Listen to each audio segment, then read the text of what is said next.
पर रामायण देखकर रावण मतलब अरविंद त्रिवेदी बहुत भावुक हुए। क्या? तुझे कैसे पता? हेलो ऐप से। देख, ये है हेलो ऐप। जैसे ही आप हेलो ऐप डाउनलोड करते हो, ऊपर सर्च बार में हेलो ट्रेंड्स मिलेगा, जिसमें सभी ट्रेंडिंग न्यूज, वीडियोस, आर्टिकल्स मिलेंगे। उससे आप डे टू डे इन्फॉर्मेशन से अपडेट रख सकते हैं। ये तो बहुत अच्छा ऐप है। मैं अभी डाउनलोड करके खुद को अपडेट करती हूँ। सास बनी डंडे वाली भूत। शिखा की नई नई शादी हुई थी। उसका मायका और ससुराल दोनों कानपुर में ही थे, इसलिए उससे मिलने उसके भाई अक्सर आते जाते रहते थे। ये बात शिखा की सास मीना को बिल्कुल पसंद नहीं थी। मम्मी जी, आज राहुल भैया आ रहे हैं। कौन? तेरे चाचा का लड़का? जी मम्मी जी। अरे पर वो तो दिल्ली में रहता है ना? हाँ मम्मी जी, उन्हें कल सुबह दिल्ली के लिए निकलना है, तो वो आज मुझसे मिलते हुए कल सुबह यहीं से निकल जाएंगे। हमने तो धर्मशाला खोल रखी है ना। कुछ कहा क्या मम्मी जी? मैंने कहा हाँ हाँ, आने दे तेरे भैया को, जमकर खातिरदारी करेंगे। अब तो कुछ करना ही पड़ेगा, इससे पहले कि मेरा घर धर्मशाला बन जाए। ये कैसी बातें कर रही हो मीना? सच ही तो कह रही हूँ। अभी इसकी शादी को साल भर भी नहीं हुआ और आए दिन इसके घर वाले आ धमकते हैं। अरे तो क्या हुआ, वो इसी शहर में रहते हैं तो हाल चाल लेने आ जाते हैं। इस बार मैं उनका हाल और चाल दोनों ही बिगाड़ दूंगी। अब बहुत हो गया जी। अरे ये कैसी बातें कर रही हो? हे भगवान, बस आप तो देखते जाइए। शाम को राहुल आता है। नमस्ते आंटी, कैसे हैं आप लोग? हम लोग तो ठीक है, तुम कैसे हो बेटा? मैं भी अच्छा ही हूँ आंटी। बस आज रात के बाद नहीं रहोगे। चलिए भैया, मैं आपको हमारा घर दिखाती हूँ। रात में खाने के टेबल पर शिखा, रोहित कहीं दिखाई नहीं दे रहा। जी भैया, वो ऑफिस के काम से बाहर गए हैं, कल शाम तक आएंगे। अच्छा अच्छा। बेटा, क्या तुम भूत प्रेत में मानते हो? नहीं नहीं आंटी जी, पर अचानक आपको ये ख्याल कहाँ से आ गया?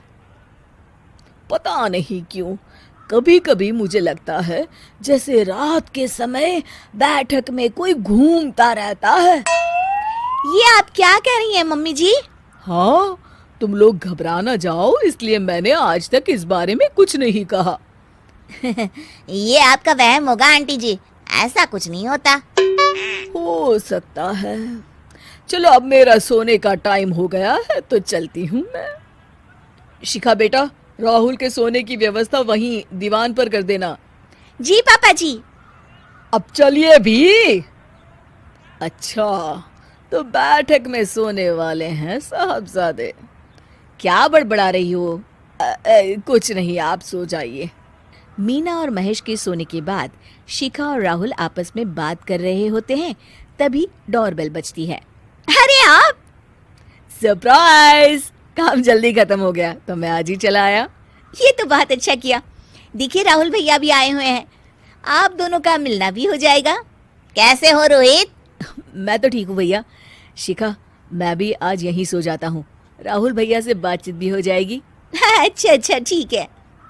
मीना आधी रात को उठती है, कंबल मुंह से पैर तक ओढ़ के डंडा लेके बैठक में आती है और देखती है दीवान पर चादर ओढ़े कोई लेटा हुआ है। देखो तो कैसे मजे से सो रहा है बहन के ससुराल में। मीना ताबड़तोड़ 4-5 डंडे मार देती है। अरे मर गया! अरे बचाओ बचाओ, कौन है? मीना जल्दी से अपने कमरे में भाग जाती है। हे भगवान, ये मैंने क्या किया? ये रोहित कहाँ से आ गया? लगता है ये नालायक राहुल मेहमानों वाले कमरे में सो गया होगा। आज तो इसकी खैर नहीं। उधर बैठक में, अरे क्या हुआ रोहित? मैं बाथरूम में था, तुम्हारे चिल्लाने की आवाज सुनी। पता है भैया, मैं सो रहा था, अचानक से कोई आकर मुझे डंडे मारने लगा। ये क्या कह रहे हो? लगता है तुम भी आंटी की तरह भूत प्रेत में मानते हो। नहीं नहीं भैया, सच में कोई आया था। मैं तो जा रहा हूँ मेहमानों वाले कमरे में सोने के लिए। इस समय अपने रूम में जाऊंगा तो शिखा की नींद खराब हो जाएगी। ठीक है भाई, जाओ तुम, जहाँ तुम्हारा भूत डंडा लेके ना आ सके। थोड़ी देर बाद मीना कंबल ओढ़ के डंडा लेकर मेहमानों वाले कमरे में पहुंच जाती है। वो बिस्तर पर सोए रोहित को फिर डंडों से मारने लगती है। अरे मर गया, अरे मर गया। तू भूत प्रेत में नहीं मानता ना, ये ले अब डंडे खा। हैं? ये तो माँ की आवाज है। रोहित कंबल खींच देता है। बेटा तू, अरे ये क्या कर रही हो माँ? मार मार के मेरा भरता बना दिया आपने।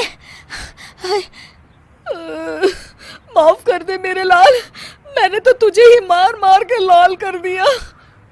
मैं तो उस राहुल के बच्चे को सबक सिखाना चाहती थी। राहुल भैया को? हाँ बेटा, मुझे लगा अगर उसे डंडे मारूंगी तो शिखा के मायके वाले यहाँ आना छोड़ देंगे। हे भगवान, माँ ये घर शिखा का भी है, उसके घर वाले जब चाहे आ सकते हैं। हाँ बेटा, आज मुझे भगवान का इशारा समझ में आ गया। मैं कितना गलत करने चली थी और अपने ही बेटे को चोट पहुंचा दी।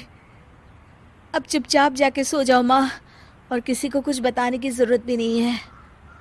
शिक्षा दूसरों का बुरा चाहने वालों के साथ भी बुरा ही होता है।